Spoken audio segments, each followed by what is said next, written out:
Hello বন্ধুরা, তোমাদের সঙ্গে আজকে শেয়ার করব কি করে চিজ বানানো যায়। মেজরোলা চিজ কিভাবে আমি ঘরে বানাই সেটাই তোমাদের সঙ্গে শেয়ার করব। এখানে কড়াইতে 1 কেজি দুধ নিয়ে নিয়েছি। এবার দুধটাকে গ্যাসে বসিয়ে দেব। এই যে আগুন জ্বলছে, এইটা ততক্ষণই গরম করব যতক্ষণ আমার আঙ্গুল সহ্য করতে পারে। দুধটা আমাদের গরম হয়ে গেছে, এই আঙ্গুল ঢুকালাম। 1 2 3 4 করে 5 সেকেন্ড দেখে নিলে এবার গ্যাসের ফ্লেমটা বন্ধ করে দেবো একটু। এবার বন্ধ করে এটার মধ্যে ভিনিগার দেবো অল্প অল্প করে, আর এই দুধটার ছানা কাটা ফাটাবো আর কি, এটা ছানা কাটানো নয়। 3 ঢাকনা মতন ভিনিগার দিয়ে দিলাম, আর এইভাবে নাড়াতে থাকবো। এই দেখো নাড়াতে নাড়াতে এই যে এই ধরনের স্টিকি টাইপের কেটে যাবে দুধটা। এইভাবে নাড়াতে নাড়াতে নাড়াতে পুরো দুধটা থেকে আমাদের কেটে এই আমাদের চিজটা উঠে আসবে।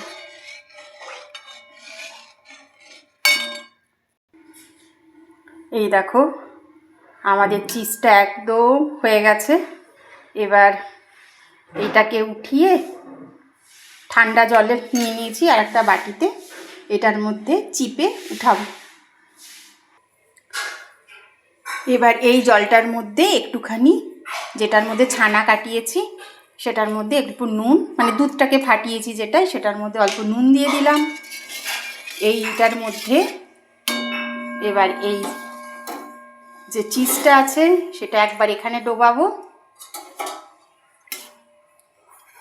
10 সেকেন্ড মতন রাখার পরে আবার ঠান্ডা জলে এটাকে ট্রান্সফার করব। এইভাবে 3-4 বার করব।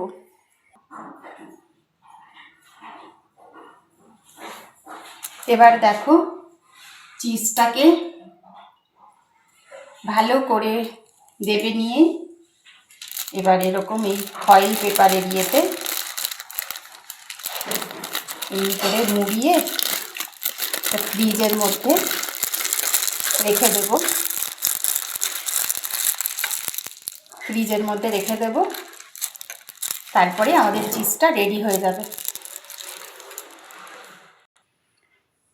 আমরা ফ্রিজে সেট হওয়ার জন্য রেখে দিয়েছিলাম। এই দেখো এইটা 1 ঘন্টা পরে বার করে এই যে আমাদের এই মজরেলা চিজ নরম তুলতুলে তৈরি হয়ে গেছে।